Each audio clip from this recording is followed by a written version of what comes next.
उर्दू को सर एक खास तबका से जोड़ दिया गया है। ऐसे में आप उर्दू के लिए क्या करेंगे? देखिए, ये तो एक साजिश है। ये एक साजिश है कि उर्दू के सरों पे एक नकली टोपी डाल दिया गया, नकली दाढ़ी लगा दिया गया, अब कह दिया गया उर्दू मुसलमान की ज़बान है। मगर ये गोपी चंद नारन से लेके बड़े बड़े स्कॉलर जो हुए हैं वो हिंदू हैं, पंडित हैं। एक साहब जो है पूरे शहर को तबले पे नचवाना चाहते थे और 12 साल उन्होंने तबले पर पूरे कौम को नचवाया। और इसी पर एक बात कह के ख़त्म करेंगे कि यूनान का एक फ़लसफ़ी था जिसने पूरे यूनान में घूम कर लोगों को अच्छी बातें बताता था, कोई सुनने के लिए तैयार नहीं। उसने अपने पाँव में घुंघरू बांधा, हाथ में डफ दिया और लोगों को जमा करने लगा। वो नाचना नहीं चाहता, लोग उसके नाच को देखने आने लगे। उसने का ऐलान किया कि फ़लाँ स्टेज पर फ़लाँ भी पूरे यूनान के लोगों को जमा करते हैं, असली कला पेश करेंगे। वो सब नाचने लगा तो लोग सीटियाँ मारते थे। जब वो नाचना बंद किया तो सारा मजमा जब खामोश हुआ तो वो यूनान का फ़लसफ़ी कहा कि ऐ यूनान के बेटो, तुम मिट जाने वाली कौम हो, तुम तबाह हो जाने वाली कौम हो। जो कौम नाच गाने कव्वाली और मुशायरे पर अपनी ताकत को सर्फ कर दे वो कौम दुनिया के नक्शे से मिट जाती है। और ये साहब ने बंगाल में 10-12 साल में इन्होंने यही काम किया। बंगाल के लोगों को तबले पे नचवाया।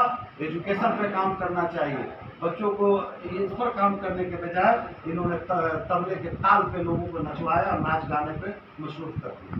बहुत पल पल दिल के पास सुनाने के बजाय और तबला बजवाने के अलावा इस ज़बान में कोई काम नहीं। तो और हम भी खामोश थे, मगर नई सरकार आई है और ये कहना गलत होगा कि उर्दू हिंदुस्तान की ज़बान है। आप मोहब्बत करें या न करें, मगर अगर उर्दू हिंदुस्तान से ख़त्म होगा तो सिर्फ मुसलमानों की ज़बान नहीं है कि एक कौम की तहजीबें ख़त्म हो जाएगी, मुल्क की तहजीब और उसकी सकाफ़त ख़त्म हो जाएगी।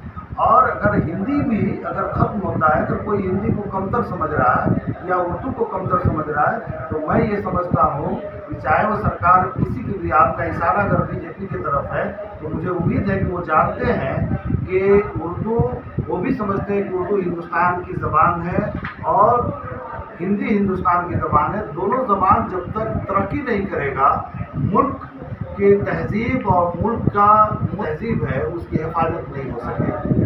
तो हम इसके ज़िम्मेदार ममता बनर्जी नहीं है, इसके ज़िम्मेदार मुसलमानों के वो लीडर हैं जिन लीडर ने अपना काउंसिलर का टिकट लेने के लिए, एमएलए का टिकट लेने के लिए, राज्यसभा जाने के लिए इस ज़बान के लाश पर उन्होंने चला है और इस ज़बान के लोगों को धोखा दिया है। जो शख्स अपनी माँ को धोखा देगा वो दुनिया में कभी तरक्की नहीं कर सकता है।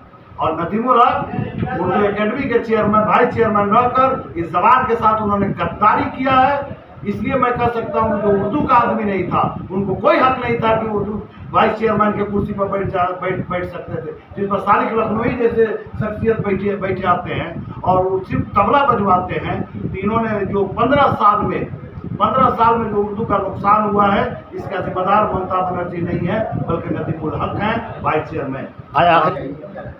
बिल्कुल जिन लोगों को इन्होंने लाया था, आप सोच सकते हैं, प्रमोटर, बिल्डिंग बनाने वाला जो उर्दू के बारे में कुछ नहीं जानता, उनको उर्दू एकेडमी में नहीं लिया।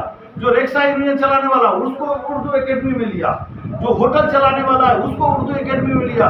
और कलकत्ता के जो उर्दू के अदीब हैं, शायर हैं, प्रोफेसर हैं, जो उर्दू के लिए अपनी खिदमत दे रहे हैं, जो स्कॉलर हैं, उनको उन्होंने एकेडमी से बाहर कर दिया। तो ऐसे ज़बान के साथ कोई खिलवाड़ करता है, कोई अपनी सरकार को एकेडमी के जांच होनी चाहिए कि उसके 18 करोड़ रुपया जो साल का होता है उस पैसे का इस्तेमाल कहाँ हुआ है और वाइस चेयरमैन को इसका हिसाब देना चाहिए। सवाल ये है कि उन दिनों आप लोगों ने तहरीक क्यों नहीं चलाई? देखिए, मैं तो पहले ही कह दिया हूँ कि 14 साल तक मैं अपने दरवाजे पे ताला लगाया था। मैं चाहता ही नहीं था इस मौजू पे बात करना। सब बर्बाद हो गया तो अब क्या होगा?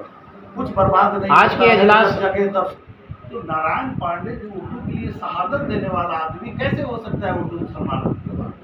अब रहा कि कुछ लोगों का एक मिशन है, कुछ लोग कहते हैं, वो कहते रहेंगे, मगर मेरा काम है कि अपने हिस्से का एक चिराग जलाना, तो आज अकील साहब, फारूक साहब और तमाम लोग जो हैं अपने हिस्से का एक चिराग जलाए हैं। हम उर्दू वालों, बंगाल के उर्दू वालों से अपील करेंगे, उर्दू हिंदी दोनों लोगों से अपील करेंगे कि लोग 18 करोड़ का है हिसाब उर्दू एकेडमी देगी, और देगी तो कोई मांगने वाला भी नहीं है, कोई पूछने वाला नहीं है, मुझे तो लगता है कि कैसे करेंगे? क्या स्ट्रीट कॉर्नर करेंगे या एहतजाज करेंगे जाकर उर्दू एकेडमी के बाहर? इसमें हम लोग बजाते हिंदी उर्दू एकेडमी की तरफ से सरकार को लिख के देंगे, जरूरत पड़ेगा पीआई करेंगे, इससे मांग करेंगे कि इसको जांच होनी चाहिए, दूध का दूध, पानी का पानी होना चाहिए।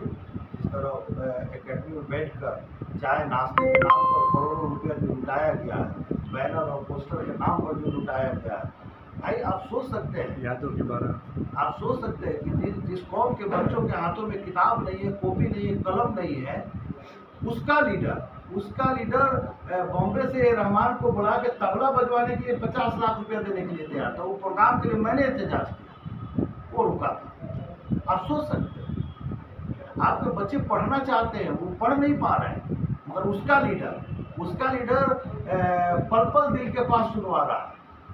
आप सोच सकते हैं, मैं कह सकता हूँ कि 2000 उसके बाद जो है हम तो कह सकते हैं कि